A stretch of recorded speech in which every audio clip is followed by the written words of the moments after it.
संत की शिष्यों को सीख।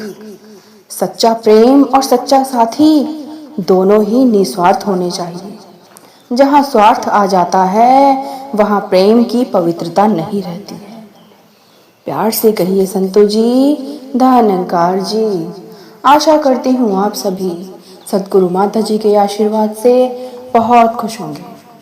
दासी आज आपके लिए एक नई कहानी लेके आई है। आज की कहानी का विषय है संत की शिष्यों को सीख। तो चलिए संतो जी, आज की कहानी का आनंद लेते हैं। एक संत अपने शिष्यों के साथ गांव-गांव घूमकर लोगों को धर्म कर्म करने के लिए प्रेरित करते थे।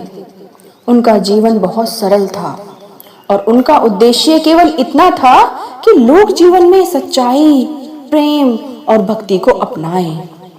एक दिन संत शिष्यों के साथ एक छोटे से गांव में पहुंचे और वहीं कुछ दिनों के लिए ठहर गए।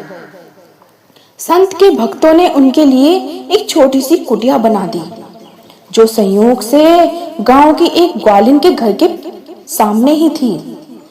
ग्वालिन अपनी ईमानदारी के लिए पूरे गांव में प्रसिद्ध थी। वह हर ग्राहक को दूध और घी पूरी ईमानदारी से तोल कर देती थी। कोई भी ग्राहक उसके व्यवहार से असंतुष्ट नहीं था। पूरा गांव उसकी आदत और उसके व्यवहार से बहुत खुश रहते थे। वह अपना सारा काम पूरी ईमानदारी के साथ करती थी। संत ने एक अजीब बात देखी।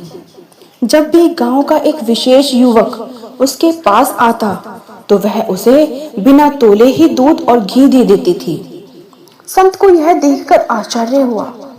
उन्होंने सोचा कि जो स्त्री सभी के साथ इतना न्याय करती है तो वह इस युवक के साथ ऐसा अलग व्यवहार क्यों कर रही है।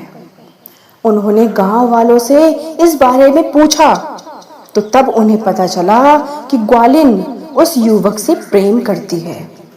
इसी कारण वह उसके साथ किसी प्रकार का हिसाब किताब नहीं रखती। उसके लिए वह लेन देन नहीं बल्कि भावनाओं का संबंध था। तो संतो जी, संत ने यह बात अपने शिष्यों को बहुत गहराई से बताई और इस घटना से जीवन प्रबंधन का महत्वपूर्ण सूत्र भी समझाया। उन्होंने कहा कि देखो, यह साधारण ग्वालिन अपने प्रेम में कोई हिसाब नहीं रखती। वह नाप तोल भूल जाती है क्योंकि उसके लिए प्रेम अधिक महत्वपूर्ण है।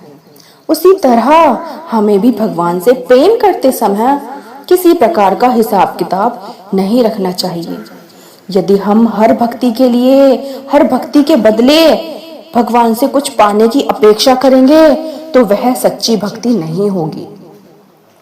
संत के ये शब्द शिष्यों के मन में गहराई की तरह उतर गए। उन्हें समझ आ गया कि सच्चा प्रेम और सच्ची भक्ति दोनों ही निस्वार्थ होते हैं। जहाँ स्वार्थ और अपेक्षा आ जाती है वहाँ प्रेम की पवित्रता कम हो जाती है।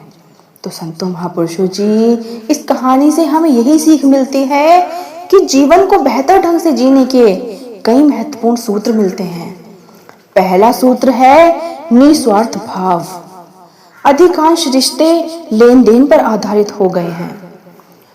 हम हर काम के बदले कुछ पाने की उम्मीद रखते हैं, लेकिन सच्चा प्रेम और सच्ची भक्ति दोनों ही बिना शर्त के होते हैं। दूसरा सूत्र यह है कि अपने रिश्तों में हिसाब किताब कम करें। जब हम हर छोटी बड़ी बात पर हिसाब रखने लगते हैं तो रिश्तों में दूरी आने लगती है। अगर आपने किसी के लिए कुछ किया तो उसे बार बार याद दिलाने की जरूरत नहीं है। इससे रिश्ते कमजोर होते हैं संतों जी।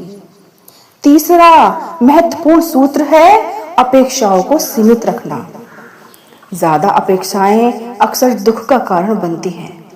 यदि हम किसी अपेक्षा के प्रेम करेंगे तो हमें मानसिक शांति मिलेगी। यह सिद्धांत केवल रिश्तों में ही नहीं बल्कि कार्य क्षेत्र में भी होना चाहिए। चौथा सूत्र है संतो जी, भक्ति में सरलता अपनाएं। कई लोग भगवान से प्रार्थना करते समय शर्तें रखते हैं, जैसे अगर मेरा ये काम बन जाए तो मैं यह करूँगा, अगर मेरी नौकरी लग जाए तो मैं ये भंडारा कराऊंगा, ये करूँगा, वो करूँगा। ऐसी ऐसी शर्तें रखते हैं। यह दृष्टिकोण भक्ति को एक सौदे में बदल देता है। सच्ची भक्ति वह है जिसमें केवल श्रद्धा और समर्पण हो। पांचवा महत्वपूर्ण सूत्र है दान और सेवा में निष्काम भाव। जब भी हम किसी की मदद करें या दान करें तो उसका प्रचार न करें और न ही उससे बदले में अपना सम्मान मांगे। इससे हमारे भीतर विनम्रता और संतोष का भाव होता है। अंत में जीवन को सरल और संतुलित बनाने के लिए हमें यह समझना जरूरी है कि हर चीज का मूल्य पैसे या लाभ से नहीं आंका जा सकता। कुछ चीजें जैसे प्रेम, विश्वास और भक्ति ये सबसे महत्वपूर्ण होती हैं। यदि संतो जी, यदि हम इन सूत्रों को अपने जीवन में उतार लेते हैं तो न केवल हमारे रिश्ते मजबूत होंगे बल्कि हमें आंतरिक शांति और सच्ची सुख भी प्राप्त होगा। संतो जी, सच्चा सुख भी प्राप्त होगा। संतो महापुरुषों जी, ये कहानी आपको कैसी लगी और इस कहानी से आपको और क्या शिक्षा मिली है, दासी को कमेंट में जरूर बताएं। दासी आपके लिए और अच्छी साखी लेके आएगी। प्यार से कहिए संतो जी, धन्यकार जी।